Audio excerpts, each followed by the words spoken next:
¡Ánimo!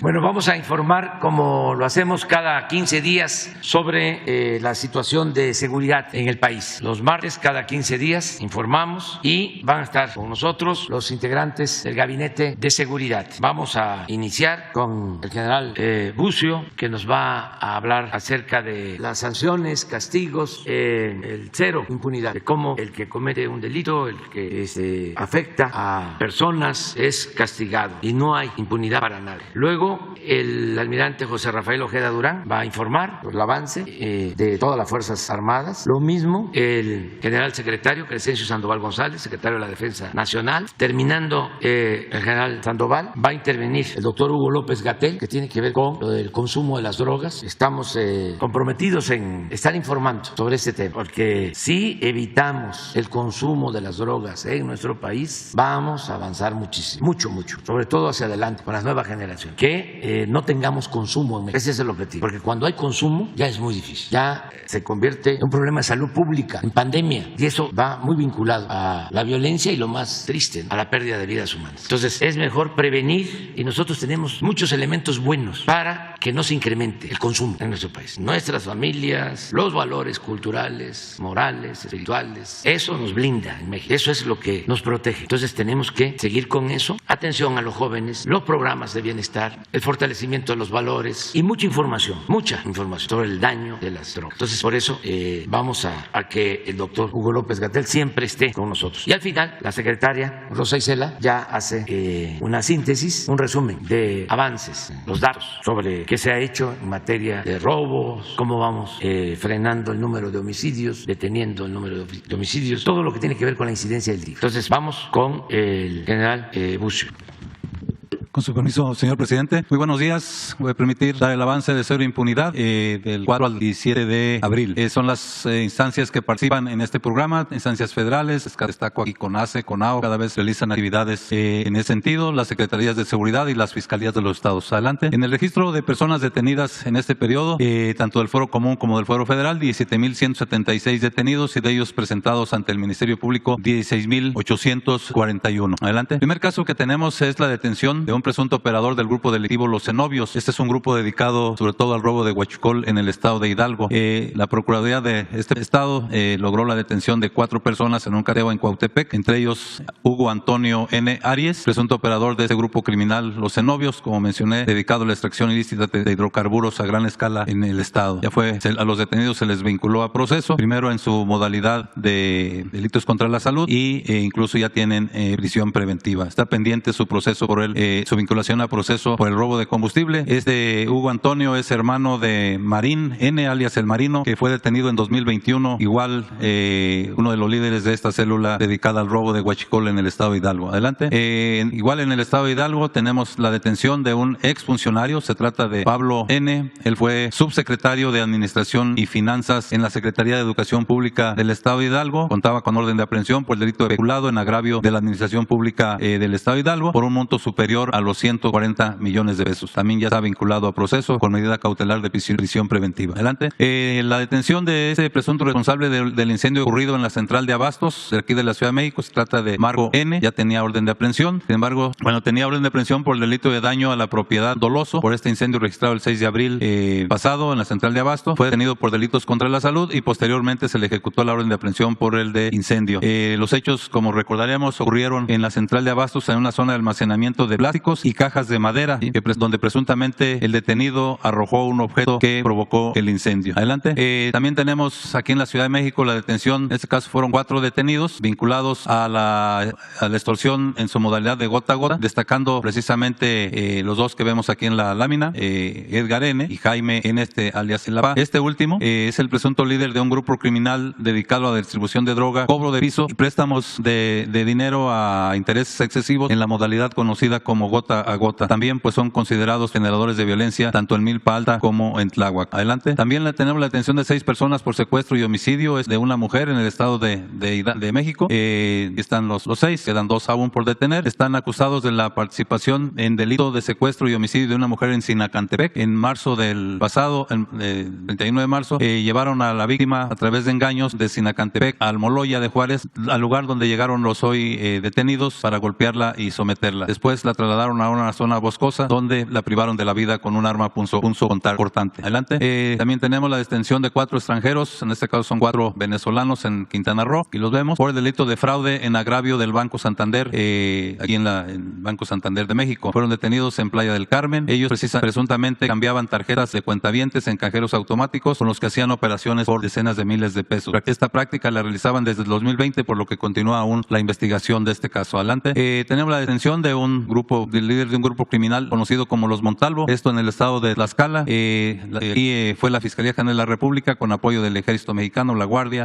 Fueron 2 cateos los que se desarrollaron. Se detuvieron 5 personas, pero destaca José Guadalupe N., alias La Pájara, líder de la organización Los Montalvo, dedicada al robo de transporte de gas LP de ductos de Pemex. Ya fueron vinculados a proceso junto con su hermano Raúl. Adelante. También tenemos la detención de 2 integrantes del Cártel del Pacífico por transporte de fentanilo, esto en Culiacán. Se trata de César N. y José Julián N. Este último, los 2 presuntos integrantes del Cártel del Pacífico en la facción del Mayo Zambada. César Osvaldo se le tiene como un operador logístico de los centros de manufactura de trasiego de fentanilo hacia los Estados Unidos. Fueron detenidos con 2.300 pastillas de fentanilo. Adelante. También tenemos en esta ocasión la detención de la exdirectora del Ceferezo número 1 del Altiplano por el delito de tortura. Se trata de María Guadalupe N. Contaba con orden de aprehensión por el delito de tortura. Ella se desempeñó como directora del Ceferezo número 1 del Altiplano de los años 2011 al 2013. Adelante. Vinculados a proceso, tenemos en este caso a Luis Alberto N., acusado de ecocidio en agravio de una área estatal protegida en el estado de Jalisco. Esto ocurrió el pasado 3 de abril, cuando el detenido fue sorprendido mientras generaba un incendio forestal que logró la destrucción de casi 450 hectáreas. Adelante. Otro vinculado a proceso en el estado de México es José Carlos N., él por delito de homicidio en agravio de 4 personas. Este delito cometido en Chimalhuacán el 6 de diciembre en el mercado 13 de febrero, lugar a donde de la colonia Santa Cruz en Chimalhuacán, a donde llegó junto con sus compañeros para privar de la vida a 4 personas. Él fue detenido por elementos de la Fiscalía del Estado de México, CONAO y la Secretaría de Seguridad Pública del Estado de México. Se continúa todavía con los trabajos de investigación para detener a los compañeros, a los participantes en este delito. Adelante. Otros vinculados a proceso, tenemos 4 presuntos integrantes del grupo criminal Gente Nueva, Cártel del Noreste. Tenemos 2 mujeres, 2 hombres. Ellos están acusados del delito de secuestro agravado en perjuicio de un adulto mayor en Cuautla. Esto sucedió en enero pasado, cuando los detenidos privaron de la libertad a la víctima, la que trasladaron a bordo de un vehículo. Tras pagar el rescate, la víctima fue liberada. Sin embargo, ellos fueron detenidos. Adelante. Otro vinculado a proceso es el policía de Piaxtla, José Alfredo N., por el delito de homicidio calificado en agravio de Ángel N., también en Piaxtla. Los hechos ocurrieron el 11 de junio del año pasado, cuando la víctima fue detenida sobre la carretera Piaxtla a Tetla por el imputado y otros elementos de la policía municipal, quienes lo golpearon, lo esposaron y lo trasladaron a la comandancia de Piaxtla, donde no recibió atención médica hasta su egreso de la comandancia. Después de ello fue trasladado por su familia a un hospital, lugar donde falleció a causa presuntamente de los golpes recibidos. Por ese motivo también está detenido el presidente municipal de Piaxtla, Miguel Ángel N. Adelante. Algunas de las sentencias recibidas por presuntos delincuentes en este periodo. En primer lugar tenemos a Diana Maide N., alias La Güera. Ella recibió una sentencia de 70 años y José Luis N., su cómplice, una sentencia de 50 años por el delito de secuestro en agravio de una persona de entidad reservada en Nogales, Veracruz. Ese secuestro fue de una persona que se encontraba en un establecimiento Grúas Cruz en Nogales, Veracruz. La víctima fue liberada después del pago del rescate. La sentenciada está relacionada con el Cártel de los Zetas y un grupo criminal conocido como los Bucanans, que se dedican al secuestro, extorsión, robo, al transporte de carga en el área de Córdoba, Orizaba, Nogales y Ciudad Mendoza. Adelante. También por el delito de secuestro tenemos 2 sentencias de 61 años. Iván N., Jesús N., eso en Tlaxcala, ellos por el delito de robo de vehículo del Servicio de Autotransporte Federal de Carga y Mercancía agravado, así como secuestro express agravado. Ellos fueron detenidos en el Largo Norte en el año 2020, a la altura de Sanctorum en Tlaxcala, por elementos de la Guardia Nacional, que recibieron un reporte y tras realizar la inspección al tractocamión encontraron a 3 personas privadas de la libertad, a quienes logró su rescate y se puso a disposición a los 2 autores del robo. Adelante. 2 sentenciados por el delito de homicidio al dirigente de la Coparmex en Parral, Chihuahua, ambos a 25 5 años. Se trata de Héctor Iván N. y César Ulises N. Su delito fue, como mencioné, el secuestro en contra de Uriel Loya Leister, dirigente de la Coparmex en Parral. Los hechos ocurrieron en septiembre del 2018, cuando los sentenciados privaron de la vida a la víctima al exterior de un restaurante en Parral, Chihuahua. Adelante. Otra sentencia, esta de 50 años, por el delito contra Perla de Jesús N., por el delito de desaparición cometida por particulares en agravio de su expareja, Luis Ronzón Montiel, esto en Córdoba, Veracruz. Los hechos ocurrieron en enero del 2020, cuando la víctima, en compañía de la sentenciada, se trasladaron a un centro comercial en Córdoba, y al salir, la sentenciada condujo a su pareja a abordar un taxi que resultó clonado. Desde entonces se desconoce su paradero. La sentencia de 50 años es la máxima prevista por la ley en esta materia. Adelante. Otro delito, otra sentencia, es de 34 años en el estado de Sinaloa, en contra de Huenán Fernando N., por el delito por el delito de feminicidio y vinculado con la desaparición de personas en agravio de Isel N. Los hechos ocurrieron en abril del 2022 en un domicilio ubicado en El Fuerte, donde el sentenciado golpeó varias ocasiones en la cabeza a su víctima para posteriormente inhumarla en una construcción abandonada. Adelante. Sentenciados por el delito de homicidio de Ángel Michel N., 4 personas, todos a 26 años de prisión. Los hechos ocurrieron en San Andrés Cholula, Puebla, el 12 de julio del 2020, en el interior de un domicilio, cuando los ahora sentenciados golpearon y asfixiaron a la víctima por negarse a entregarles un teléfono celular y su contraseña. El cuerpo de la víctima fue localizado un día después, en un paraje cercano. Adelante. Y en resumen, los feminicidios resueltos en este periodo, tenemos 48, que están algunos de los detenidos, sentenciados por este mismo delito de feminicidio 14, igual algunos de los sentenciados. Adelante. Los resultados de la Comisión Nacional Antisecuestro y de las unidades especializadas para el combate al secuestro en cada uno de los estados, en este periodo tenemos 68 personas detenidas por este delito, 6 bandas desarticuladas y 42 víctimas rescatadas. Adelante.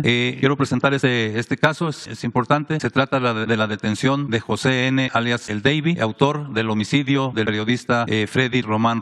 Los hechos ocurrieron en Chilpancingo, Guerrero, en agosto del 2022, cuando el periodista se dirigía a abordar su vehículo y fue privado de la vida por disparos de armas de fuego. Tenemos los datos de que el detenido es un presunto dirigente de la Policía Comunitaria de Locotito, adherida a la UBOE, vinculado al grupo de los Ardillos. Adelante. Con esa detención tenemos ahora que del año pasado tenemos 13 casos de asesinatos de periodistas, pero de ellos ya tenemos 32 detenidos, presuntos autores de estos asesinatos, incluyendo a José N., alias el Davy, 20 ya vinculados a proceso, incluyendo también el Davy, 5 sentenciados. Afortunadamente en este año no tenemos registros de este periodo. Muchas gracias. Me permito ceder la palabra al almirante secretario. Con su permiso, señor presidente, muy buenos días. Vamos a continuar con el informe de seguridad conjunto del 1 al 15 de abril. La que sigue, por favor. Bueno, este es el estado de fuerza. 255.250 elementos, de los cuales 192.034 son los operativos y el resto es lo que dan el apoyo logístico, los vehículos y todo lo que se utiliza para llevar a cabo las operaciones que vamos a ver a continuación. La que sigue, por favor. De estos 10 acciones que se ven aquí, vamos a ir viéndolas una por una. Son 38.492 elementos desplegados en el territorio nacional. La que sigue, por favor. En el mantenimiento del Estado de Derecho, en lo que le compete a esta Secretaría, en el mar se llevaron a cabo 300 operaciones de guardia costera. En tierra se llevaron 110 operaciones para seguridad en instalaciones estratégicas y vía aérea de vigilancia permanente contra el narcotráfico y peste ilegal, 270 operaciones. Hay 15.100 elementos desplegados, total de operaciones 680. La que sigue, por favor. En la protección marítima y portuaria, se refiere a la seguridad en los puertos, se da vigilancia, se da una verificación, visitas, inspecciones, infusiones de guardia costera en las 117 terminales marítimas y puertos, así como 20 son vigiladas por las unidades de protección marítima y 97 por los mandos navales. Las inspecciones que se llevaron a cabo fueron 15.600 en vehículos, 72.600 personas, embarcaciones 70, contenedores 1.950, inspecciones con drones submarinos y aéreos 15.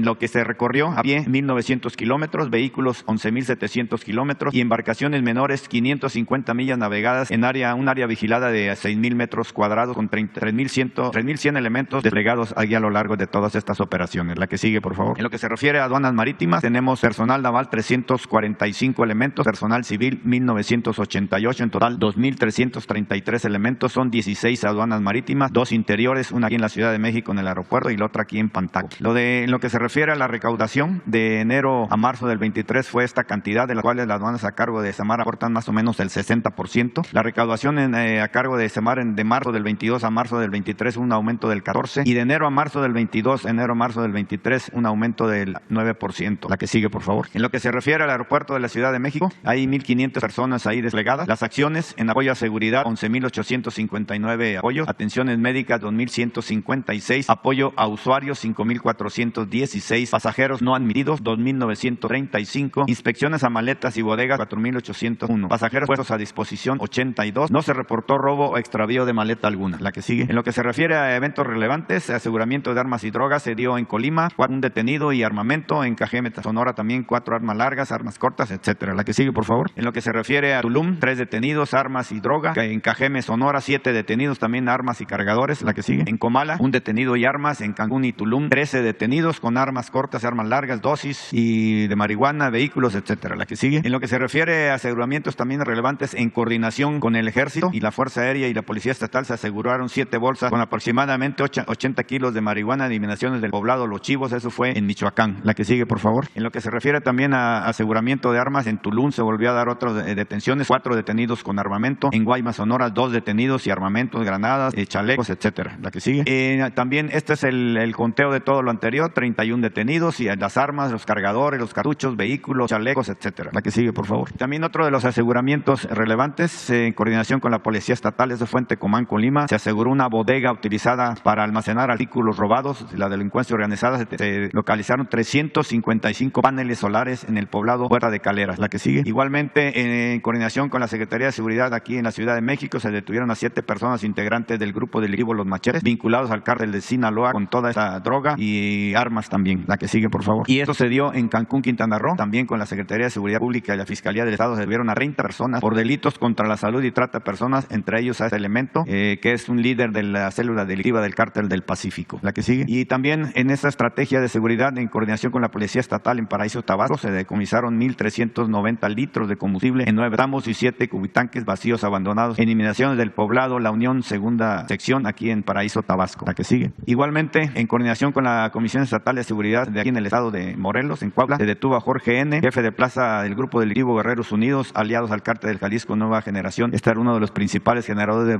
de violencia en el estado. La que sigue. Igualmente, también en coordinación con en Cancún, Quintana Roo, con la Secretaría de Seguridad Pública y la Fiscalía General de la República de Trabajo de Inteligencia, se detuvo a esta persona, integrante del Cártel del Pacífico, por delitos de falsificación de uso de moneda, tráfico de armas y narcotráfico. La que sigue. Esto fue un operativo que en un inicio fue una operación de la Secretaría de Marina. Se vino, como lo pueden ver aquí, se detuvieron primero a 2 embarcaciones contrabandistas. En la primera se aseguró a 122 millas del puerto de Manzanillo, traía combustible, 3 motores de 200 HP y se detuvieron a 3 personas de nacionalidad mexicana. Después que se metió aquí en el territorio, esto fue ya en Nayarit. La segunda, en coordinación con el Ejército, la Seguridad Pública del Estado y la Guardia Nacional, se logró la detención de esta embarcación que se metió aquí sobre un río, en un poblado de Emiliano Zapata. Por ahí se metió en un río y después del río agarró carretera. Estas imágenes que ven aquí se recibieron a nivel central aquí en nuestro centro de comando y control. De inmediato se pasó esta comunicación al Ejército aquí a nivel central. Ellos dieron las órdenes correspondientes, salió personal del Ejército, de la Guardia Nacional, y en un recorrido terrestre los detuvieron y se aseguraron 1.185 paquetes de cocaína, un arma larga y 2 vehículos. Y esto fue gracias a que la aeronave le dio seguimiento a todo esto, y aquí se ve a nivel central, y de aquí se comunicaron aquí con el Ejército, al Estado Mayor del Ejército, y se hizo esta operación. La que sigue, por favor. Igualmente, en las costas de Huatulco se detuvieron a 3 embarcaciones que se dedican al narcotráfico con funciones de abastecimiento de combustible a otras embarcaciones que vienen o provienen de Sudamérica. Se aseguraron 6 motores fuera de borda, 46 bidones, 3.440 litros de combustible, y se detuvieron a 10 infractores de la ley. La que sigue, por favor. Igualmente, en lo que se refiere a erradicaciones, se llevan de marihuana 71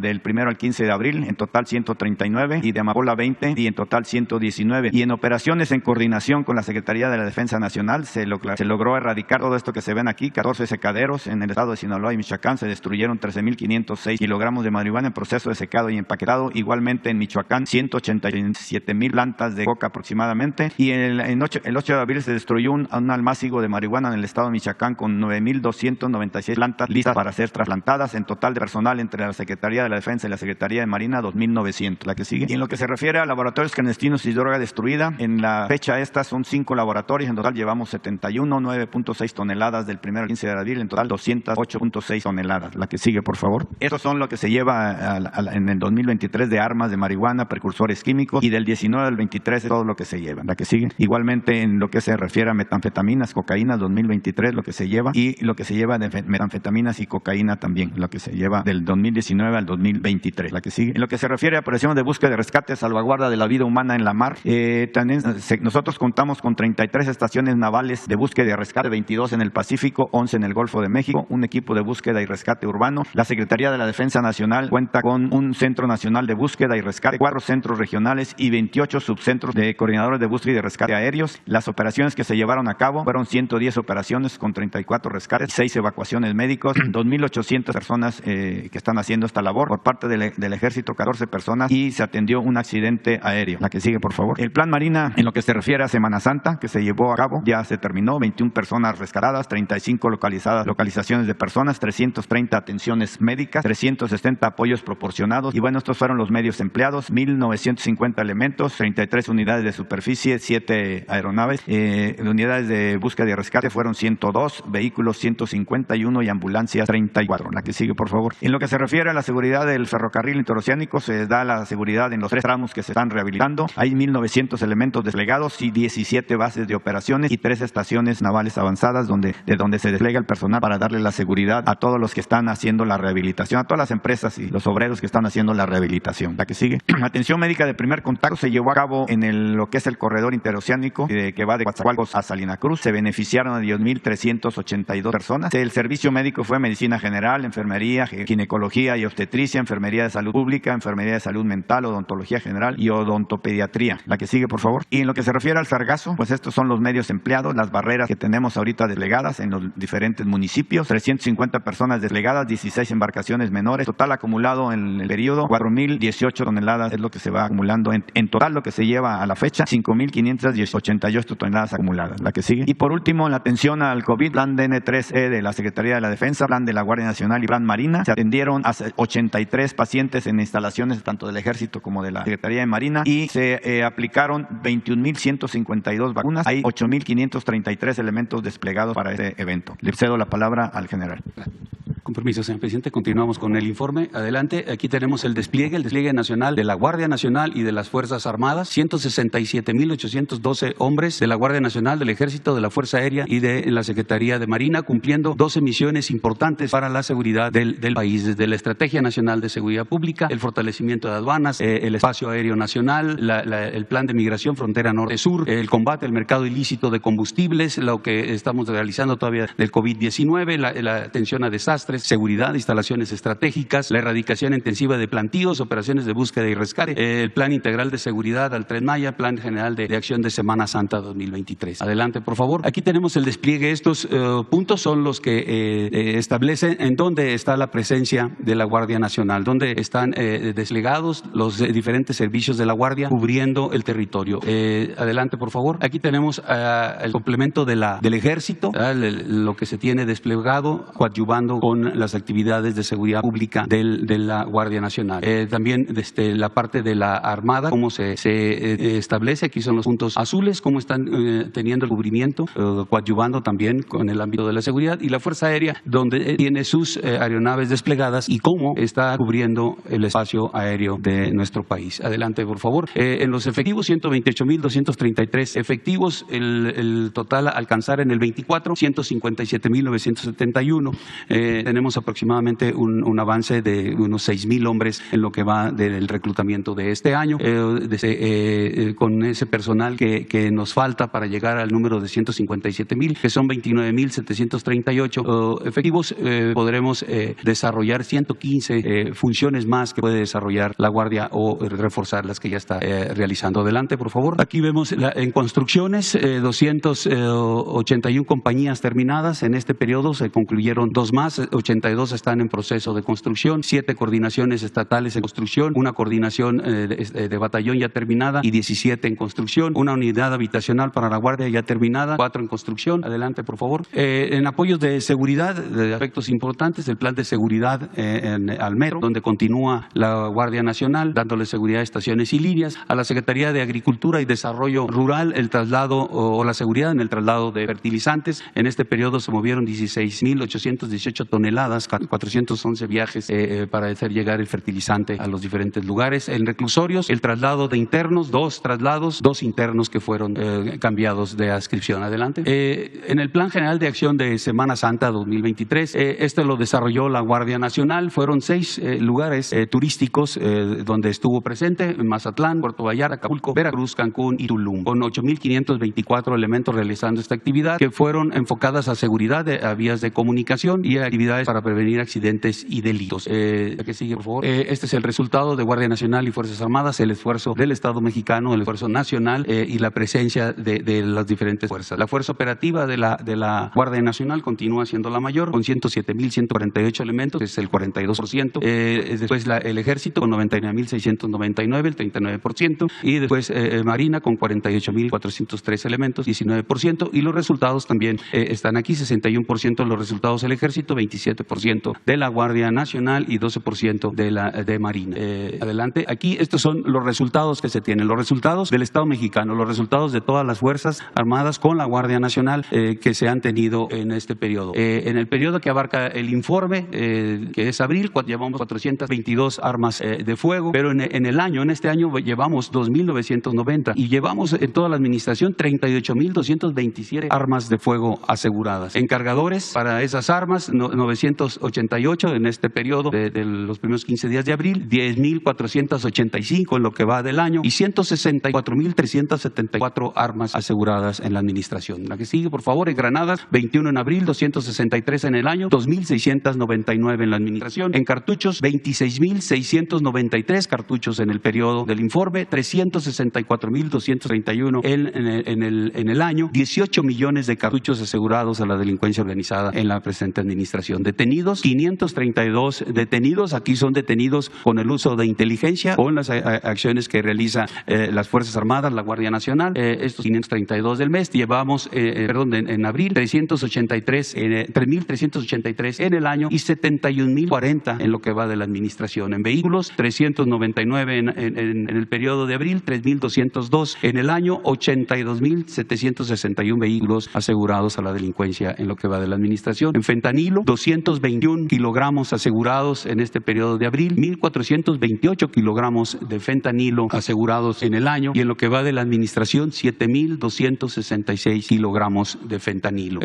Aquí incluye pastillas, polvo, todo lo que se ha asegurado de este enervante. De metanfetaminas, 27 toneladas en el periodo del informe, 116 toneladas en el año, 289,6 toneladas en lo que va de la administración. Adelante. Cocaína, 3,539 kilogramos en lo que va del mes, en lo que es el informe, 13,106 kilogramos, 3,1 toneladas de cocaína en lo que va del año. En lo que va de la administración, 118,817 kilogramos de este enervante. En la heroína, 6 kilogramos en el periodo de abril, 17 en el año, 1,476 kilogramos en la administración. Goma de opio, 2 kilogramos en el periodo del informe, 53 kilogramos en el año, 1,246 kilogramos en la administración. En marihuana, 4 toneladas en lo que va de abril, 29 toneladas en el año, 671 toneladas en la administración. Adelante. En moneda nacional, 0.8 millones de pesos asegurados en estos 15 días. Llevamos en el año 16,6 millones de pesos. En lo que va de la administración, 569,7 millones de pesos asegurados a la delincuencia. En dólares, 0.4 millones de dólares en abril, 2.4 millones de dólares en el año y 129,1 millones de dólares en la administración. La que sigue, por favor. En cuanto a hectáreas de marihuana erradicadas, de igual forma, aquí tenemos el periodo de abril del informe, 496 hectáreas, 1,246 hectáreas en el año y 8,781 hectáreas en la administración. La que sigue, por favor. En amapola, 499 hectáreas en el periodo del informe, 5,780 hectáreas en el año y 54,280 hectáreas en la administración. En hoja de coca, 1,9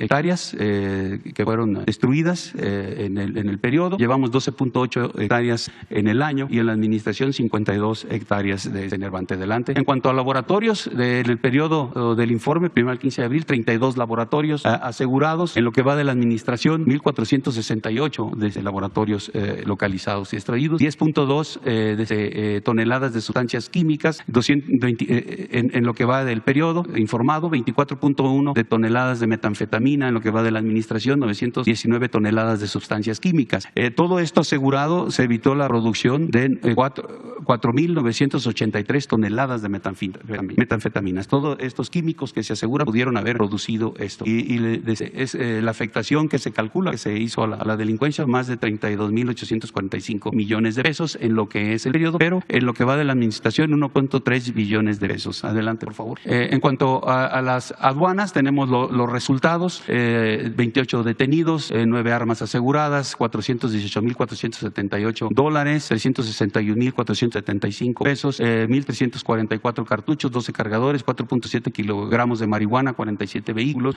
con 5.310 efectivos desplegados del Ejército y de la Guardia Nacional. Adelante, por favor. En el combate ilícito de combustibles, en lo que va del año, 468.707 litros recuperados. En el periodo fueron 251.170 litros en el periodo del informe, y 10.9 millones de litros en la administración se han recuperado de este robo. En tomas clandestinas, 220 tomas clandestinas en estos 15 días, 973 tomas en el año, y llevamos en la administración 19.643 tomas localizadas y destruidas. Adelante, por favor. En cuanto a la fuerza de tarea conjunta, 1.750 elementos, estos continúan desplegados. En Guanajuato tenemos 1.250 y 500 en Guerrero.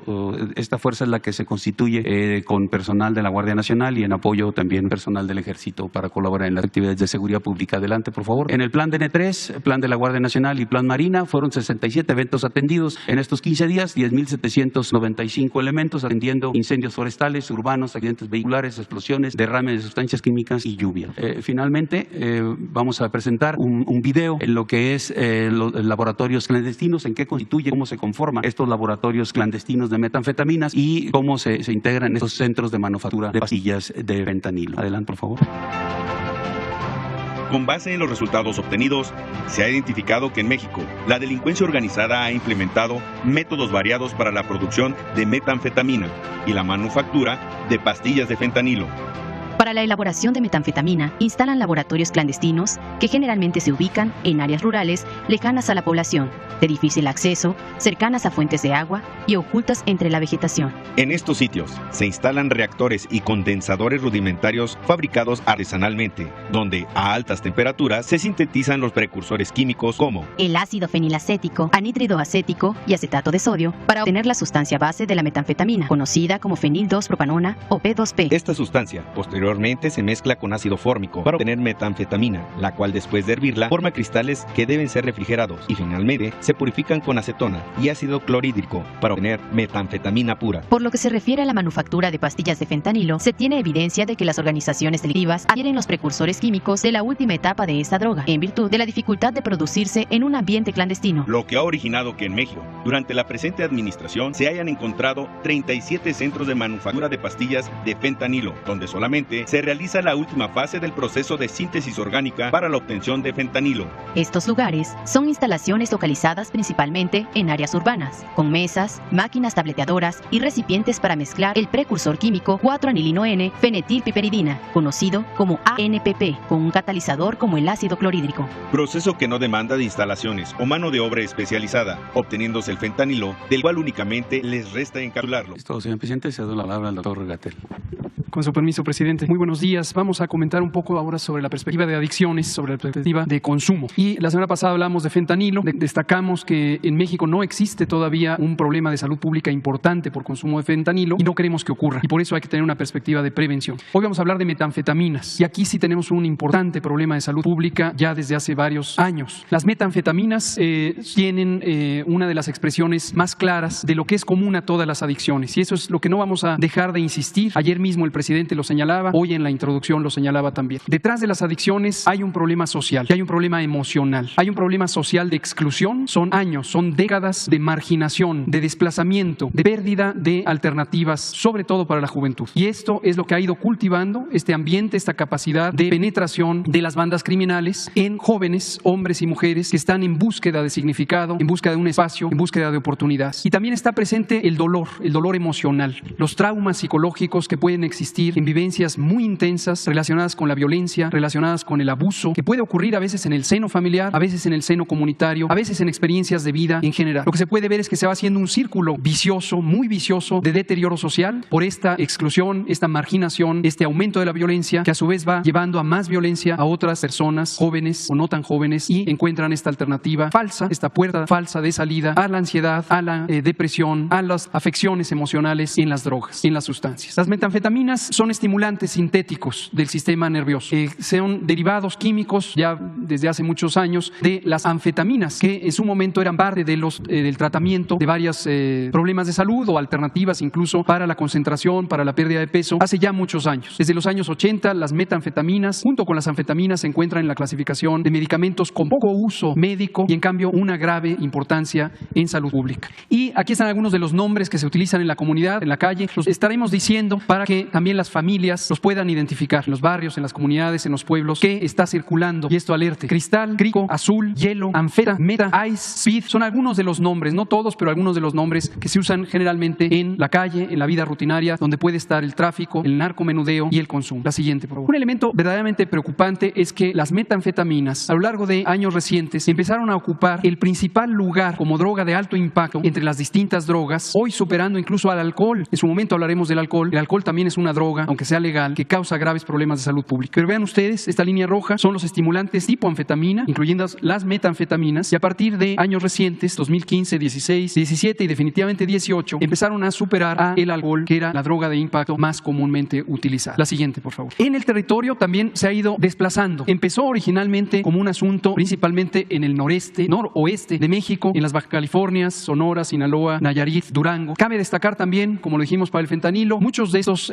sistemas de adicción están estimulados por adicción en otros territorios, en este caso en Estados Unidos, y también la proliferación de la oferta de los productos. Pero vean ustedes, a lo largo de estos años, de 2013 a 2021, se ha ido desplazando en todo el territorio. Este mapa lo que ilustra es la existencia de demanda de servicios por intoxicación aguda o por adicción prolongada de metanfetaminas en color rojo comparado con otras sustancias por las que también se necesitan servicios de atención o se solicitan servicios de atención en el país. La siguiente, por favor. Un elemento importante, casi la mitad de las personas que consumen metanfetaminas iniciaron su consumo entre los 18 y los 25 años. Claramente es un problema en donde hay una grave vulnerabilidad en la juventud, en la adultez temprana, y la mitad lo iniciaron en este periodo de la vida. Pero además, otros productos, algunos legales como el tabaco o el alcohol, también la cannabis, la marihuana, son un antecedente importante de las personas que consumen metanfetaminas antes de los 21 años. Comparados con personas que no consumen estos productos, es más frecuente que lo hagan quienes sí consumen estos productos antes de los 21 años. La siguiente, por favor. Ahora, también es importante que la metanfetamina, como ya explicaba el general secretario Luis Crescencio Sandoval, por la facilidad con la que se puede producir en laboratorios clandestinos, a diferencia del fentanilo, cuyos productores no se pueden producir en laboratorios clandestinos, la metanfetamina sí. Y esto ha hecho que haya una gran disponibilidad para la producción local, para la oferta local, y desde luego empujando y estimulando al consumo en el contexto que dije. Es una frase tomada un poco de la perspectiva del uso callejero. El colocón de la droga, el colocón es ese inicio del efecto, es muy rápido, y ese efecto rápido también está asociado con su alto potencial adictivo. En general, las sustancias psicotrópicas, las sustancias adictivas, las drogas, cuando tienen un efecto de inicio más rápido, suelen ser las que son más adictivas o más fácilmente adictivas. La siguiente. Algunas presentaciones, cristales o piedras blanco-azulosas, translúcidas, un polvo blanco, tabletas, cápsulas, todo esto en el consumo ilegal. Como ya he dicho, el uso médico realmente es muy limitado. Se ha usado en algunos manejo del trastorno de ansiedad, de hiperactividad con déficit de atención, pero realmente es hasta cuestionable su utilidad en ese campo. Prácticamente todo el uso de metanfetaminas es uso ilegal. Inyectada, ingerida, inhalada, fumada, múltiples formas de uso para estos productos. La siguiente, por favor. Finalmente, o casi para terminar, antes de ver a las alternativas, también enunciamos los tipos de efectos. Tiene efectos de corto plazo, tiene efectos de largo plazo. En el corto plazo, en forma inmediata, disminuye el apetito, quita el sueño, acelera la respiración y la frecuencia cardíaca, causa euforia, y rápidamente esto estimula esta sensación de falso bienestar, un bienestar inducido por el medicamento, por el producto, que lleva a la adicción y a la dependencia. Empieza a afectar la memoria, dificulta la regulación de la temperatura corporal y puede haber riesgo de golpe de calor, una situación que puede ser letal, sobre todo en climas cálidos. Pero a largo plazo, además de que se sigue perdiendo peso, a diferencia de la sensación de fuerza o de capacidad que inicialmente produce, empieza a llevar a fatiga, problemas dentales graves por trastornos circulatorios de la microcirculación, ansiedad, depresión, psicosis, complicaciones cardíacas que también tienen que ver con los trastornos de la circulación que produce. Desde luego aumenta la violencia y puede llevar a la muerte. La siguiente, por favor. Alternativas. Desde hace tiempo, pero lo seguimos anunciando, ponemos a disposición nuestro sistema de salud mental Mental y Adicciones, la CONADIC, Servicio de Atención Psiquiátrica, el Secretariado Técnico de Salud Mental, tienen este número, la línea de la vida, 800-911-2000. Funciona todos los días del año, 24 horas al día, y es una referencia telefónica. Es un salvavidas, es una zona de auxilio telefónico. ¿Quién lo puede marcar? La persona que se siente en necesidad, sus amigas, amigos, la familia, cualquiera que identifique a alguien que puede necesitar ayuda. Aquí va a haber asesoría, orientación, guía, contacto con los servicios de atención. Y también el Contacto Joven es un esfuerzo de colaboración del Instituto Mexicano de la Juventud con nuestro Servicio de Salud Mental y Adicciones, con algunas organizaciones como los Centros de Integración Juvenil y UNICEF. Con este código QR se accede a una línea de contacto a través de WhatsApp y es uno de los medios para llegar a Contacto Joven. Y la última, recordamos la estrategia que ya inició ayer y que presentó la Secretaria de Educación Pública, nuestra secretaria Leticia Ramírez, y es estrategiaenelaula.c.gov.mx, y ahí vamos a ir poniendo en el repositorio información específica, metanfetaminas, fentanilo y todas las demás sustancias, las drogas de las que vamos a estar hablando en estos semanas. Presidente, con permiso. Con su permiso, presidente, buenos días a todas y a todos. Con toda la información que aquí se ha dado por parte del Gabinete de Seguridad, los operativos, las labores de inteligencia, la presencia en el territorio, a continuación veremos algunas de las gráficas y los resultados de la incidencia delictiva en los diferentes tipos de delito. Adelante, el delito del Foro Federal tuvo una reducción de 22.5%. Todos los delitos que damos el día de hoy son hasta el último día del mes de marzo. Adelante, aquí se ven los delitos que han tenido una baja considerable y también en los que aún tenemos retos. Adelante, el homicidio doloso también a la baja. Ahora les digo, aquí se ve muy claramente los promedios diarios de los homicidios dolosos en general y con respecto al 2023, cómo ha bajado cada uno. Por ejemplo, con respecto al 2018 es menos 18%, con respecto al 2019 17%, lo mismo para 2020. En el caso de 2021 bajó 15% con respecto al 23 y 7% con respecto al 22. En síntesis, desde el inicio de la administración, el homicidio doloso ha bajado 17%. Adelante, aquí también se ve cómo está la variación. Recordar que los primeros 3 años y medio son cifras del INEGI y en lo que va de este trimestre son cifras del secretariado aún. Adelante, recordar que llevamos esta numeralia mensual, cada una por los estados, y aquí 6 estados concentran el 47.5% del total de los delitos que se cometen en el país. Esos son, adelante, el estado de Guanajuato, que ha tenido un incremento los últimos 2 meses, el estado de México, que en los últimos 2 meses ha tenido un decremento, en el estado de Chihuahua, que los últimos 3 meses también se ha incrementado, en el caso de Baja California ya se llevan 7 meses a la baja, en el estado de Jalisco los últimos 3 meses han estado al alza, en el estado de Michoacán es el año que estamos cumpliendo del cambio de gobierno y la baja en el índice de homicidios en este estado ha sido muy importante para la pacificación del país. Adelante, en el caso de los 50 municipios prioritarios,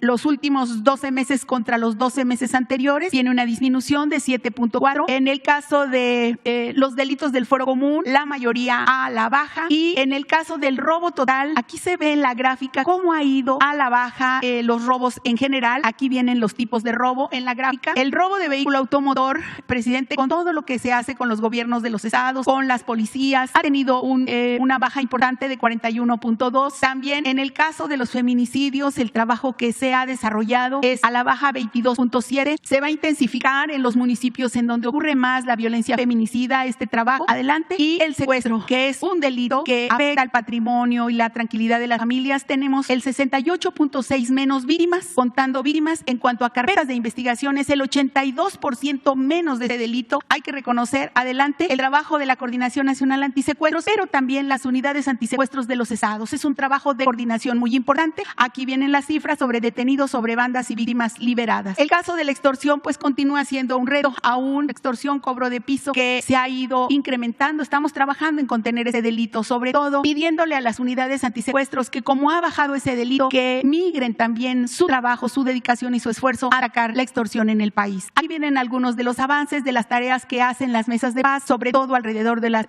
comunidades escolares, también sancionando la venta de bebidas alcohólicas y desarticulando puntos de venta de droga en las inmediaciones de las escuelas.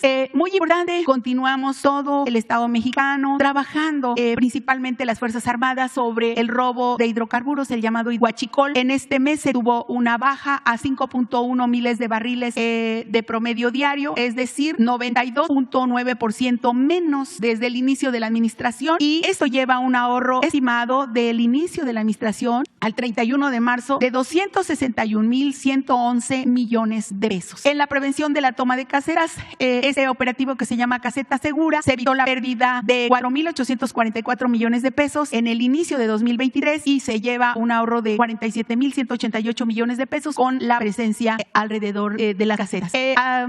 Actualizar el número de vehículos que se han regularizado, que son de procedencia extranjera. En los 149 módulos instalados ya se han regularizado 1,389,735 vehículos y los recursos obtenidos para la pavimentación es de 3,474 millones de pesos aproximadamente. Recordar que estamos en todos estos estados y que el programa continuará hasta el 30 de junio de 2023. A continuación, algunas de las gráficas de la pavimentación en los estados que se está haciendo con los recursos obtenidos por la regularización de vehículos extranjeros. Recordar que de este programa se pagan 2,500 pesos y se hace una cita, se acude a los módulos que están instalados para tal. Aquí está, por ejemplo, en Coahuila, en Sinaloa, adelante, algunos municipios de Sonora que se han pavimentado. Y si me permite solamente, presidente, informar sobre un caso específico de una libertad que se dio precisamente aquí, la solicitud en la mañanera por el caso de la reportera Stephanie Palacios de la agencia Sputnik, que le solicitó ahí en la mañanera el 3 de noviembre, expuso el caso de un policía federal, se llama Jaime Galindo Hernández. Él estaba privado de la libertad en el Ceferezo 4 de Nayarit, es el Centro Federal de Reclusión. Él fue acusado porque estaba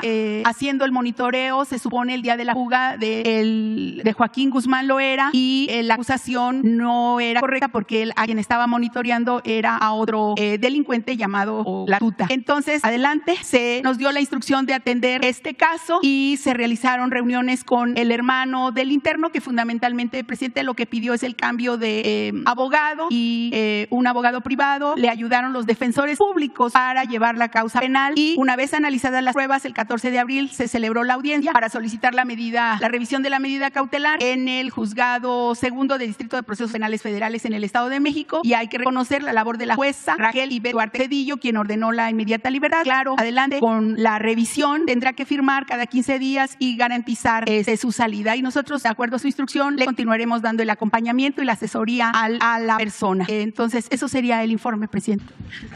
Vámonos con las primeras. Adelante, hasta donde lleguemos. Gracias, señor presidente. Soy José Antonio Morales, de Grupo ASIR. Preguntarle primero sobre un tema que teníamos pendiente hace más o menos un mes. Había yo solicitado información. ¿Se acuerda usted de las denuncias que se interpusieron en el instituto para devolver al pueblo lo robado? En ese momento me hizo usted favor de canalizarme con Jesús, pero no he podido tener contacto con Jesús para detallar esos datos, los nombres que ha sucedido con esas denuncias luego de varios años. Pedirle su apoyo nuevamente para darle transparencia y seguimiento a esta información. No nos quedamos ahí. Nosotros ya también hicimos lo propio en transparencia, pero a pesar que nos negaron algunos datos, ya nos respondieron, nos dijeron no tenemos la información, pues aunque interpongamos nuestro recurso de inconformidad, pues no puede sesionar el INAI, entonces no hay comisionados, está incompleto, ver si ahí existe alguna posibilidad, ¿no?, de que pudiera allanarse ese camino por una parte. Ya salió información. Lo checamos, lo verificamos con mucho gusto. Y ahora gracias. El INAI nos va a echar la culpa de todo a nosotros. No puede sesionar, entonces no hay quien pueda decir, ordenarle, ¿no?, que nos dé información. Si fuese tan importante. Repito, desde que se creó no han ayudado en nada a combatir la corrupción. Al contrario, sirvieron para legitimar robos y ocultar información. Y desde que se creó ese instituto, le cuesta al pueblo de México 1,000 millones de pesos por año. Ojalá y el Congreso haga algo para que esa función la pueda realizar una institución ya creada, de tantas que hay, ya sea la Auditoría Superior de la Federación o la Fiscalía Anticorrupción, porque ahora no pueden sesionar, porque no tienen a los consejeros, pero sí están cobrando, se está gastando el presupuesto. Entonces, ojalá y se tome una decisión. Mi propuesta es que una de las instituciones, varias que ya existen, que crearon como fachada durante el periodo neoliberal para encubrir actos de corrupción, tenga esa función y esos 1,000 millones al año se utilicen para apoyar a la gente que lo necesita. Así de claro, porque todo el bloque conservador fueron los que crearon esas instituciones fachadas. Fue el Reforma y la llamada sociedad civil con sus nuevas políticas públicas para que estuviésemos tranquilos, porque ya existían estas instituciones y ya no iba a haber corrupción, ni saqueos, ni nada, y siguiéramos volteando a ver para otro lado, mientras a manos llenas robaban. Y los que crearon esas instituciones siempre guardando silencio cómplice. Esos son los que ahora quisieran que se mantuviesen esos aparatos burocráticos onerosos que no sirven para nada. nada más para darle trabajo a recomendados de influyentes políticos y de influyentes del periodismo y de influyentes de la intelectualidad y de la academia. Empleomanía, a costillas del pueblo, a costillas del erario. ¿Ya? ¿Cómo van a estar ganando esos consejeros? Los que están, que se quejan, más que el presidente, sin hacer nada. Somos servidores públicos, siervos de la nación. Oiga, presidente, ¿es cierto este audio que se filtró del secretario de Gobernación que habría expuesto ante senadores de Morena, que tuvo una plática con usted y que usted había sugerido que convenía la inoperancia de... No, yo siempre he sostenido lo mismo. Si ustedes hacen un análisis de las conferencias, siempre he dicho que ese instituto es un cero a la izquierda, no sirve para nada, que lo crearon para simular que se iba a combatir la corrupción. Es como la Fiscalía Anticorrupción. Imagínense que crearon todos esos organismos y Salinas modificó el Código Penal para que la corrupción no se considerara delito grave. Y no era la corrupción delito grave, y sin embargo crearon los organismos supuestamente para combatir la corrupción. Una tomadura de pelo, un disparate.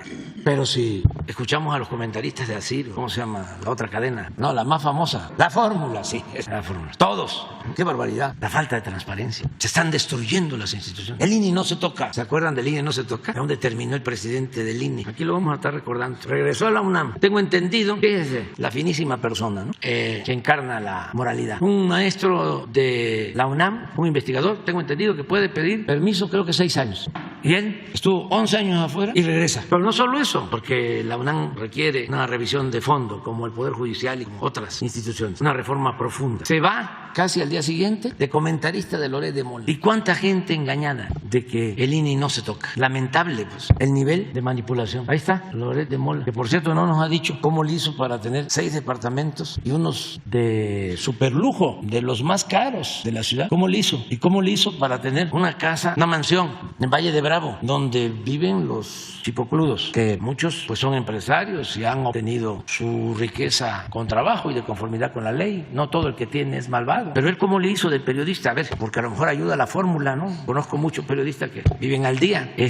A lo mejor de manera lícita sí se puede llegar a acumular todas esas riquezas. Ahí está. Pero bueno, vamos adelante. Ok, cambio completamente de tema. Gracias por su primera respuesta. La siguiente tiene que ver con el tema de salud. A propósito de las afirmaciones nuevamente, ¿no?, que hemos venido escuchando incluso aquí mismo. El 9 de junio del año pasado platicaba yo con usted, ¿se acuerda del hospital de Texcoco? Afortunadamente se hizo funcionar, ¿no?, con la intervención suya. Finalmente se atendió a personas. Y ese día usted comentaba, en un año, ese 9 de junio, tendremos un sistema de salud mucho mejor que el de Dinamarca. Lo comenta usted este fin de semana. Y yo lo que le pregunto, ayer estábamos en transmisiones en vivo y nos enviaban decenas de mensajes por WhatsApp a las personas, que es ahora la forma de comunicarse con nosotros, y nos exponían, es que no tengo medicamento, es que cuánto tiempo tarda para ser una persona atendida por un especialista, todo el proceso que tiene que seguir en el sistema de salud. Puede ser IMSS, puede ser ISSSTE, ISABI, una persona para llegar a un especialista. Desde la consulta con el médico general, los estudios, muchas personas nos dicen, no hay reactivos, no me están haciendo el estudio, la cita la tengo para dentro de 5 meses, etcétera. Es un tema que usted ya conoce. Ese tipo de cuestiones que son las del día a día, señor presidente, las de los pacientes que están en las clínicas de todas las edades, ¿cuánto tiempo va a llevar para que se pueda solucionar? Que pueda, por ejemplo, una persona ir a una consulta, ser atendida y, si es necesario en ese momento, ser canalizada con un especialista. Imagínese usted lo que pasa con pacientes de oncología a los que les dan una cita para sus estudios en 3 meses y de ahí ver si los estudios son negativos en ese sentido, no que tienen malas noticias, y entonces después con el especialista. Todo ese tiempo vale oro. Es solamente un ejemplo. Ese tipo de cuestiones, ¿cuánto tiempo nos va a llevar para darle solución? Pues yo pienso que este año ya vamos a tener un mejor servicio de salud pública. Y hemos avanzado mucho, porque cuando ustedes se callaban sobre este tema, se dedicaban los políticos corruptos y los traficantes de influencia a lucrar con el dolor de la gente, con los enfermos y con enfermos terminales, porque no habían médicos, no habían especialistas, no habían medicinas, incluso adulteraban la medicina, está aprobado, se robaban el dinero de las medicinas, estaba por los suelos todo el sistema de salud, al grado que privatizaron el ISSSTE, privatizaron una buena parte del seguro. Esas lamentables desgracias, como lo de la guardería ABC, fue por la privatización en el seguro, en el tiempo de Calderón, y muy respetuosamente les digo, en el tiempo que ustedes callaban, que no decían absolutamente nada. Entonces nos ha costado trabajo levantar de todo el tiradero que nos dejaron, en salud y en educación y en comunicaciones y en todo, porque se han dedicado a robar, a saquear. Entonces ya vamos avanzando. Ayer hablaba yo de que hicimos el compromiso de basificar a todos los trabajadores del sector salud. Imagínense que tenían 80,000 trabajadores que llevaban años sin base, trabajando por contratos. Eso ustedes no lo decían, no solo ustedes, la mayoría de los medios callaban, porque estaban muy jugosos los contratos de publicidad con las radios y con los periódicos y con la televisión. Bueno, pero no solo eso, acaparaban toda la venta de los medicamentos, políticos y comunicadores Flores, esto que estamos hablando de Loret de Mola, tenía vínculos con una de las empresas de Roberto Madrazo que vendía medicamentos y ofrecía servicios médicos a los gobiernos estatales. Bueno, por eso hasta ahora continúa la campaña de decir no hay abasto de medicamentos. Nos costó muchísimo porque movilizaron de manera infame hasta a niños con cáncer, a sus papás, cuando no les importaba el dolor, realmente el que no hubiesen los medicamentos para los niños con cáncer. Lo que querían era doblarnos para que continuáramos con el mismo sistema de corrupción. Una distribuidora vinculada a políticos corruptos, le vendía al gobierno 50,000 millones de pesos de medicina. Entonces enfrentamos todo eso. Tuvimos que modificar la ley, nos costó trabajo, porque no se podían comprar los medicamentos en el extranjero, porque se protegía ese monopolio corrupto. Ya ayer di a conocer que ya se compraron todos los medicamentos, 1,800 claves, ya están compradas para este año y para el año próximo. ¿Qué le puede decir a las personas que están esperando un medicamento o un estudio y que todavía no se puede hacer? Que estamos en proceso, ya en muchos casos. A ver, pon los resultados últimos del abasto de medicamentos en 14 estados donde estamos ya interviniendo para informar. Y vamos a resolver todo lo relacionado con el abasto de medicamentos, pero les quiero informar algo adicional que es muy importante. Ya en estas compras nos hemos ahorrado 48,000 millones de pesos, para que tengan una idea de lo que se robaban, porque ahora vamos a tener todos los medicamentos gratuitos que requiera el pueblo de México y con menos presupuesto del que utilizaban los corruptos. Claro que esto produce mucha irritación y molestia, pero ofrecemos disculpa por lo que significan estas acciones. Pero aquí con hechos, mira, este es Nayarit, 99% de abasto en el IMSS Bienestar. Traía 35. Síguele, por favor. Tlaxcala, 96%. Traía 50. Adelante. Colima, 94. Esto nunca había sucedido en estos estados. Bienestar, ¿verdad? IMSS Bienestar. Y el resto del... En todos los casos se está trabajando. Pero estamos poniendo el ejemplo de lo que estaba más abandonado, porque esta es la atención médica para los que no tienen seguridad social, para la población abierta, que coincide con la gente más necesitada, más pobre. Adelante. Baja California Sur, 99%. Sonora, 98%. Miren, de Sonora, de 20 a 98%. Por eso yo sostengo, y se burlan, pero hago uso de mi derecho a la réplica. Tengo otros datos. Y afortunadamente tenemos la mañanera, porque imagínense antes cuántos años de golpeteo de todos los medios y sin poder contestar nada, porque no había forma. Eran el cuarto poder, no, el segundo poder, porque el primer poder, el poder dominante, era la oligarquía, pero necesitaban voceros y por eso eran los medios el segundo poder. A ver, terminamos. Sinaloa, 96, adelante. Campeche, 98, 86 Guerrero, 80 Veracruz, 96 Michoacán, 88 Morelos. Hasta ahí vamos. Ya empezamos en Zacatecas. El pasado fin de semana fui a Zacatecas, a Fresnillo, inauguramos un hospital materno infantil. Fui a San Luis, son 2 más, y Oaxaca, a Juchitán, son 3. Yo espero que vamos avanzando, porque no es nada más el abasto. Lo más complejo, lo más difícil, y ustedes no dijeron nada, es de que nos quedamos sin médicos y sin especialistas, porque estos tecnócratas corruptos querían privatizar la educación y la salud y rechazaban a los que querían estudiar medicina, y al final no tenemos los médicos, no tenemos los especialistas que necesita el país. Un grave daño, una gran irresponsabilidad. Entonces no es nada más el abasto, necesitamos tener médicos generales y especialistas, y no nada más de lunes a viernes, porque la gente también se enferma el sábado y el domingo, y no nada más un turno, sino todos los turnos. Entonces estamos contratando médicos, y ayer hablaba yo, y repito, y que me das la oportunidad de reiterarlo, que una muy buena opción es que los médicos jubilados del Seguro Social, que son 10,000 de 55 a 65 años, ya jubilados, 10,000, de acuerdo a una propuesta del director del Seguro, de Zoe Robledo, es posible, y yo lo apruebo, porque necesitamos los médicos y sobre todo los especialistas para cubrir todo el sistema médico, todo lo que tiene que ver con el Servicio Médico Nacional, de que sigan cobrando sus pensiones, porque eso es un derecho que ya tienen, una conquista, se lo ganaron con su trabajo, sigan cobrando, pero como todavía están jóvenes, porque de 55 a 65 pues, son unos chamacos, unas chamacas,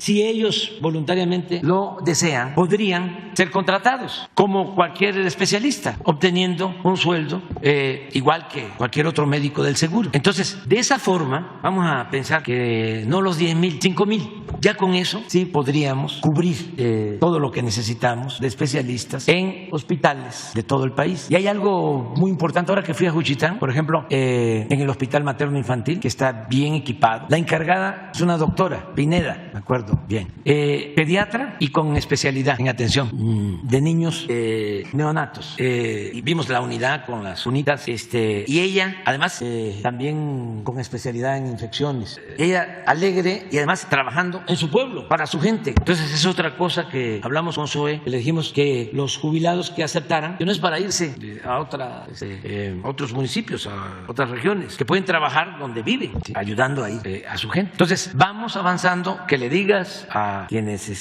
tienen esta inquietud de que todos los días estamos viendo esto, que es basificar al personal, mejorar las instalaciones médicas, equiparlas, que no falten los medicamentos y que tengamos los médicos y los especialistas. Y una cosa importante, no solo va a haber calidad en la atención médica, va a ser gratuito. Estamos quitando las cajas registradoras de todos los hospitales, pero gratuita la atención médica, los medicamentos, los estudios, intervenciones quirúrgicas, todo, porque es un derecho del pueblo, el derecho a la salud. Está escrito en la Constitución, en el artículo 4, nada más que es desde hace muchos años letra muerta y queremos que se convierta en realidad. Muchas gracias, señor presidente. Ya solo para concluir este tema, ponerlo en la mesa, a ver usted qué puede respondernos sobre estas denuncias que hacen sobre espionaje por parte del ejército mexicano a través del sistema Pegasus a un centro pro derechos humanos, ¿no? Que integrantes líderes de estas organizaciones pro derechos humanos habrían sido intervenidas a través de Pegasus. Y esto se lo pregunto también a propósito de que ayer la Suprema Corte de Justicia de la Nación determina justamente que sí se necesita una orden judicial justamente para las intervenciones cuando sea necesario. ¿Cuál sería su planteamiento? Incluso en la Corte hoy también se sigue discutiendo el tema de la Guardia Nacional para que dependa o no del ejército mexicano. Y gracias por su tiempo. Mire, el Poder Judicial todavía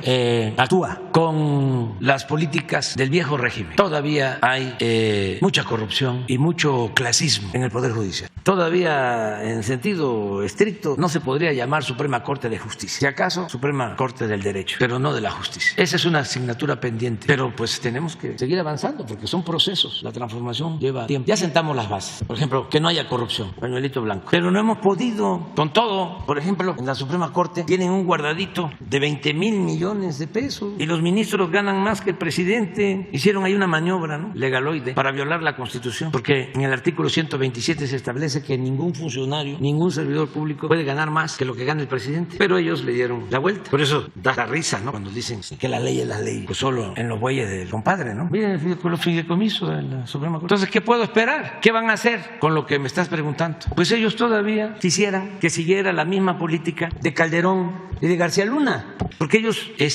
no han internalizado el daño que causó Calderón y García Luna en materia de seguridad pública. Imagínense, fue un narcoestado, porque está demostrado que las bandas del narcotráfico manejaban hasta el aeropuerto de la Ciudad de México para meter droga. Bueno, había un ministro hasta hace poco que fue procurador en ese entonces, cuando los operativos de Rápido y Furioso y todo. Pero esa política, si se le puede llamar así, persiste. Entonces vamos a esperar de que no declaren inconstitucional la ley para que la Guardia Nacional dependa de la Secretaría de la Defensa, que es lo que estoy proponiendo, porque si no depende la Guardia Nacional de la Secretaría de la Defensa y sigue como antes, que dependía de la Secretaría de Seguridad Pública, de García Luna o de Chong, secretario de Gobernación, pues miren cómo terminó la Policía Federal, completamente corrupta. Entonces, de manera responsable, porque a mí me falta 1 año, 5 meses, y de una u otra forma, pues ya nosotros cumpliríamos. Pero ¿qué pasaría hacia adelante? Imagínense lo triste de crear una institución nueva que está funcionando muy bien, que ya tiene 130,000 elementos, que tiene hasta ahora 280 cuarteles en todo el territorio nacional, que va a tener 500 para proteger a la gente, y que llegue a manejarla un junior, un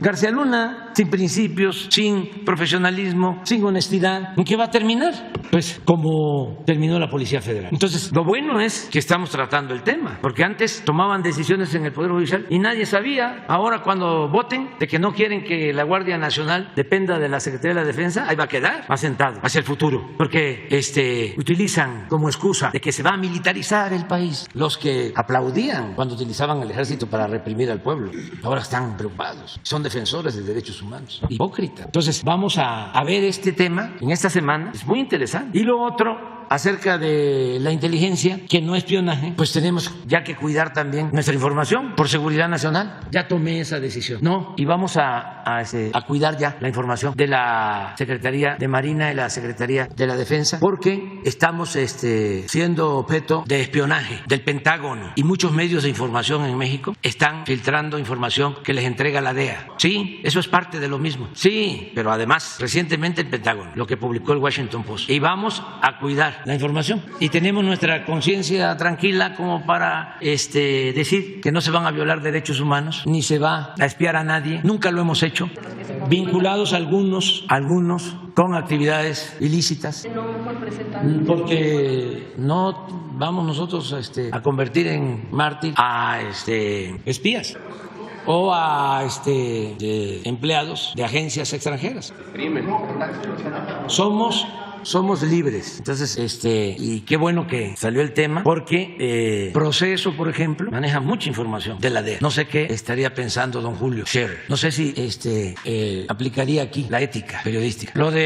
Lo de guacamayas que plantean, eso fue un hackeo que se hizo a la Secretaría de la Defensa en México, pero también en otros países. Esa es una acción del exterior. Entonces tenemos que cuidar nuestra información por seguridad nacional y defendiendo nuestra soberanía. No. Hay facultades, las que establece la ley. Si hay una información que se considera de seguridad nacional, no se tiene por qué. No, ya está establecido. Es que nosotros habíamos dicho al principio todo, pero se están metiendo, es como los globos de China, ¿no? Aquí no los vamos con tiradores, ¿cómo se llaman las resorteras? No va a pasar nada porque la Secretaría de la Defensa y la Secretaría de Marina y el Gobierno de la República son respetuosos de los derechos humanos y no se hace espionaje como se hacía antes. Y lo que queremos pues es no facilitarles el trabajo a los que están espiando. Bueno, lo que establece la ley, lo que está considerado como seguridad nacional. Muy buenos días. También decirles que lo que resolvió ayer la Corte, pues eso se respeta porque lo venimos haciendo. No se puede utilizar ninguna acción de investigación, de inteligencia, si no hay una orden judicial. ¿Cuántas qué? ¿Cuántas órdenes han solicitado para ese tipo de intervenciones del Ejército? No tengo el dato, pero sí hay, sobre todo la Comisión de Inteligencia del Gobierno. Muy buenos días. Puede señor. darles la información. Bueno. ¿Mande? Gracias. ¿También corresponde a lo que se publicó sobre los viajes de general? No, es que tenemos que protegernos porque la DEA está informándoles al Proceso y a otros. Ahora resulta que el Pentágono le informa al Washington Post. Hackean. Nada más, den la fuente. Nada más. No, yo la estoy dando, pero ustedes pónganla. O sea, porque ya sabemos, ¿no? Muy buenos días, señor presidente. Espera. Es que es muy interesante eso.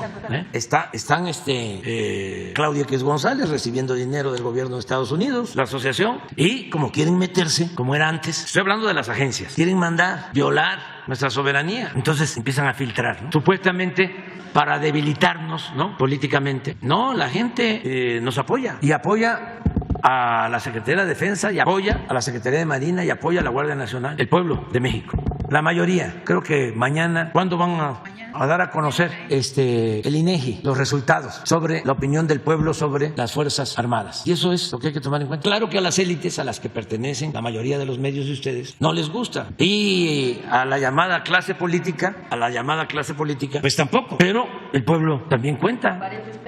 Sí, porque no tenemos problema de conciencia y porque no somos represores y porque no espiamos.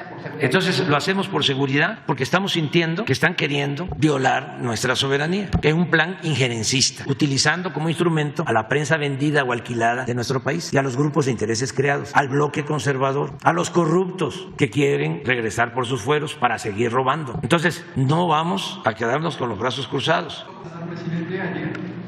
Hablé de otras cosas. Esto es casi de rutina. Adelante. Muy buenos días, señor presidente. Janet Galindo, de Grupo Transmedia La Chispa, Campeche, Tabasco, Yucatán, Quintana Roo, Petrolera, Estado de México y Ciudad de México. Rapidísimo. A la redacción nos llegó la petición de una persona, del señor Manuel Martínez, del Estado de Puebla, de 72 años. Él está solicitando que a la construcción, mientras se construía el Boulevard Carmelitas, le tiraron su casa. Dice que al hacer este bulevar, varias casas fueron afectadas. afectadas. Sin embargo, a él le tiraron totalmente su casa y en este caso le pagaron lo que era el terreno, los metros cuadrados del terreno. Sin embargo, no le pagaron la construcción, lo que estaba de construcción, que eran 100 metros cuadrados. Lo que el señor está solicitando, que si a través de usted pudiera intervenir, él ya de hecho vino desde el 2018, vino a Atención Ciudadana. Tiene una carta, nos envió una carta de comprobante con un número de seguimiento, un número de oficio para seguimiento, pero no ha tenido respuesta. También acudió al gobierno de Puebla con el finado gobernador Bedoya y Barbosa. Miguel Barbosa. Sí.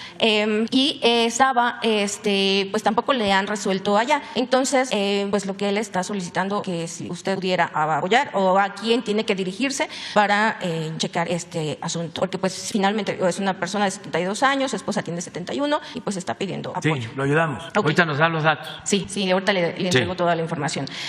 Por otra parte... Con el gobernador, ¿no? De mi parte. Okay. Por otra parte, en la revista de La Chispa, precisamente, se publicó una entrevista exclusiva con el exgobernador de Quintana Roo, quien pide que usted en algún momento en campaña se había comprometido a que él iba a quedar en libertad. Y en un evento que tuvo en Puerto Carrillo, en el 19, creo que el 9 de noviembre del 19, usted, su comentario fue que pues iba a ver cuál era el seguimiento que se tenía que hacer, qué era lo que tenía que proceder para continuar revisando este proceso de Mario Villanueva. Entonces, pues él lo que estaba pidiendo, bueno, queremos saber en La Chispa, sí nos gustaría saber pues cuál es su opinión y qué es lo que ha pasado en este tema, señor presidente. Bueno, nosotros ayudamos para que él obtuviese su libertad, desde luego condicionada, porque no termina todavía su proceso. Lo que queríamos era ayudarlo porque estaba enfermo, no sé cómo esté ahora, ojalá esté bien de salud. Entonces, ayudamos en eso. Ese fue nuestro compromiso. Nos costó porque son procesos judiciales. Los abogados de él, recuerdo, todavía estaba la licenciada Olga Sánchez Cordero, de Secretaria de Gobernación, querían que se le diera la libertad absoluta, completa, y el trámite iba a llevar mucho tiempo. Entonces tuvo que convencer a los abogados, a él mismo, a Mario Villanueva, y así fue como se logró tener esta libertad para que estuviese en su casa y con el compromiso, eso sí, de seguir viendo su asunto, porque lo que yo pienso es que él quisiera que quedara absuelto, es decir, que no quedara con la carga de los presuntos delitos por los que estuvo en prisión en México y en Estados Unidos. Entonces, le voy a pedir aquí a Rosa Isela que vea cómo va, ¿sí?, su asunto para ayudar.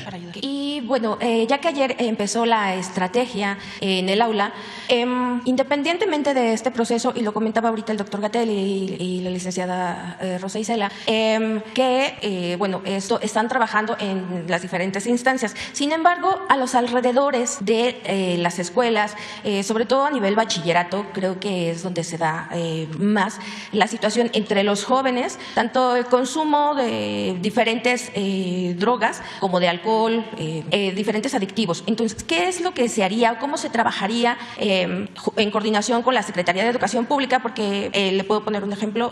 Tenemos en bachilleres, en varios de los bachilleres, específicamente en bachilleres 3, finalmente los chicos se salen de la escuela y se van hacia adentro de la unidad, que es donde está ubicado el colegio.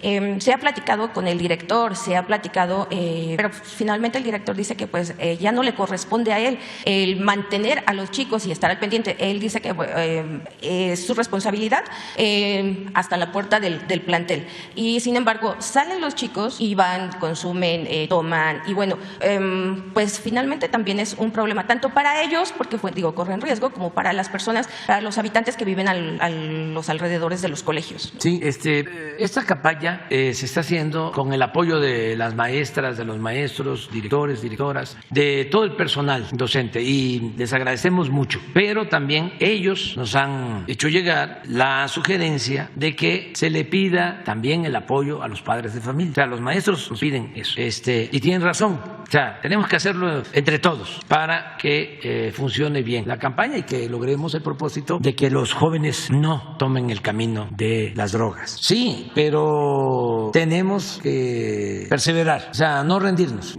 y seguir adelante. Y va a ir avanzando la campaña. También es importante comentar que se comenzó ayer, pero falta que se amplíe a otras escuelas de otros estados. Hace falta, y nos los están pidiendo, en escuelas privadas, particulares, que nos piden también el material para que ellos también apliquen esta estrategia en las aulas. Y lo vamos a seguir haciendo. Por eso se tomó la decisión de que el doctor Hugo López-Gatell esté aquí constantemente y se van a seguir entregando materiales, tanto impresos como audiovisuales. Ahora, yo pensaba, ¿no?, cuando escuchaba a Hugo, si él grabara, o sea, si se grabara lo de hoy y se pasara en el aula, ya con eso es un buen material. Y hay que pensar en eso, claro, con duración de 10 minutos, ¿no? Porque es lo que se está contemplando, 15 minutos 3 veces a la semana en el aula, para secundaria y preparatoria. Entonces, vamos a seguir con esto, no vamos a abandonar a los jóvenes. Las personas que viven, ¿Cómo? ¿Podría el doctor Gatell explicar un poco sobre el abasto psiquiátrico y medicamentos de las farmacias privadas de Sonora? Sí, ya se está atendiendo. Sí, con Cofepris, pero si quieres más tarde, con Jesús te da la información. ¿Sí? Y todas las personas, por ejemplo, lo que le comentaba yo, quienes viven alrededor, los habitantes, ¿a quiénes pueden acudir o cómo se puede controlar Hay información, hay teléfonos aquí en la campaña para pedir información sobre esto. Y pues a cualquier autoridad, si se siente un ciudadano afectado, una colonia, una unidad habitacional, un barrio, una comunidad, un pueblo, pues tiene que ir con la autoridad. ¿Sí? Sobre la pasarela de opositores, señor presidente. ¿Sobre la qué? Sobre la pasarela ayer de opositores. Está muy bien eso. Están diciendo que es frenar a la cuarta transformación, es frenar a la sí. No, pues eso ya es de dominio público, eso ya se sabe, no es ninguna novedad. Lo que quieren, pues es detenernos porque quieren seguir robando, son muy corruptos. Entonces están molestos porque ellos pensaban de que iba a ser más de lo mismo, de que iba a ser una simulación. Entonces se están agrupando. Qué bueno, así ha sido la historia siempre, liberales y conservadores. Bueno, en su momento, realistas, independentistas. Liberales y conservadores, reeleccionistas y antirreeleccionistas, porfiristas y revolucionarios. Siempre ha sido así. Lo que pasa que el régimen oligarca fue creando todo un andamiaje para simular de que se vivía en una democracia en México y se disfrazaban los conservadores de integrantes de la sociedad civil o de las organizaciones no gubernamentales o se decían independientes. Pero como ahora se está llevando a cabo una transformación, pues son momentos de definiciones. Entonces ya no hay medias tintas. Ya no se puede llevar a cabo como era antes la política robalera. Acuérdense ustedes que el robalo es el único pez que se mueve en dos aguas, en aguas dulces y en aguas saladas. Entonces ya no es así, ya la política robalera pues no aplica. Entonces ya hay que definirse y eso es lo que está sucediendo. Entonces están agarrados de la mano los Moreira con los del PAN, que antes eran supuestamente, ¿no?, adversarios. Los del PAN tenían campañas allá en Coahuila pidiendo que se encarcelara a los Moreira porque habían endeudado a Coahuila. Puro cuento, porque el mismo Calderón exoneró a Moreira. Pero la gente no sabía, porque también los medios eran parte de toda esta farsa, ¿no? Al grado de que se peleaba el Reforma, allá es en el norte, y se pelean allá en Nuevo León, el norte con Milenio. ¿Cuál es el de Milenio allá? Milenio, sí, están peleados. Pero por ejemplo en Coahuila se alinean y juntos ahora están apoyando al mismo candidato y al mismo agrupamiento político. Ahí ya no hay diferencia. Entonces, qué bueno que se estén quitando la máscara. Es como el periodismo. Había quienes engañaban. Imagínense cuánto tiempo engañando. Carmen Aristegui, de que era independiente. Me consta de que había gente vinculada a nuestro movimiento que cuando les decía yo, tengan cuidado porque no tiene ideales, no tiene principios, actúa para obtener auditorio, pero no está definida en favor del pueblo. Y se enojaban conmigo. No puede ser, porque pues, tenían mucha capacidad para manipular. Pero poco a poco, pues se fue aclarando. ¿Quieren ustedes ver ahora qué piensan los que traen una campaña en contra del gobierno de México en Estados Unidos? Vean a Carmen Aristegui. Ahí se van a dar. Bueno, Jorge Ramos ya ni hablar, pues, ¿no? O sea, pero Carmen aparentaba, ¿no?, ser independiente. El proceso, que también nunca, o sea, en algún tiempo a lo mejor, pero de manera muy sincera y válida. El proceso decía, nosotros no queremos nada con el poder y una cosa es el periodismo y otra cosa es la política. Está bien, mucho tiempo fue eso. Yo no estaba de acuerdo con eso. Se lo decía yo a don Julio. Le decía, ese no es el periodismo de los Flores Magón ni de Daniel Cabrera, porque no se puede nada más estar denunciando y administrar la decadencia de un país sin hacer nada por transformarlo. Es como lo de la iglesia progresista, de los sacerdotes, que se la pasan o se la pasaban, porque ahora ya ni es, en análisis de la realidad. Pero cuando se trataba de transformar la realidad, no, ya no. Muy distinto a Hidalgo y a Morelos. Yo les decía a los sacerdotes progresistas, amigos, les quiero como Hidalgo, les quiero como Morelos. Entonces fue toda una época. Todavía hay esa idea que tenemos que estar enfrentando. Bueno, en el tiempo en que estaban de moda estas organizaciones no gubernamentales de la sociedad civil, que engañaban mucho, llamaban a no votar porque no querían la transformación. Y era muy fácil decir, como quieren ahora, nada más que ya no tiene efecto. Era muy fácil decir, todos son iguales. Y ese era un dicho utilizado tanto por la derecha como por estas organizaciones. O sea, todos son iguales. Es lo mismo. Por eso hubo un tiempo en que se pusieron de moda los candidatos supuestamente independientes, que eran independientes del pueblo, no del poder, no de la mafia del poder. Entonces se engañaron mucho. Nosotros tuvimos que padecer de esas organizaciones supuestamente independientes, muy radicales, que además sostenían que no se podía llevar a cabo un cambio si no era por la vía armada. Y hay quienes de manera sincera pensaban eso, pero otros utilizaban eso como excusa para seguir medrando, administrando el dolor de la gente. Ese es el caso de los derechos humanos. A ver, las organizaciones independientes de defensa de derechos humanos. Yo les decía, ¿por qué no luchamos por la transformación para que el Estado ya no viole los derechos humanos? ¿No es mejor? ¿Quién era el principal violador de los derechos humanos? El Estado. Pero como ellos se quedaron sin sustancia, sin discurso, entonces se les hace muy fácil decir, es que están violando los derechos humanos. Es lo mismo. Pues no, no somos iguales. Nosotros no torturamos, nosotros no desaparecemos a personas, nosotros no autorizamos que se lleven a cabo masacres. Para decirlo con claridad, yo no soy Calderón, ni esta señora es García Luna. O sea, nada más que convencerlos, lleva tiempo. Hay que tener paciencia, porque hasta las piedras cambian de modo de parecer. Vamos a desayunar. Quedan pendientes. Sin lista. Bueno, vámonos.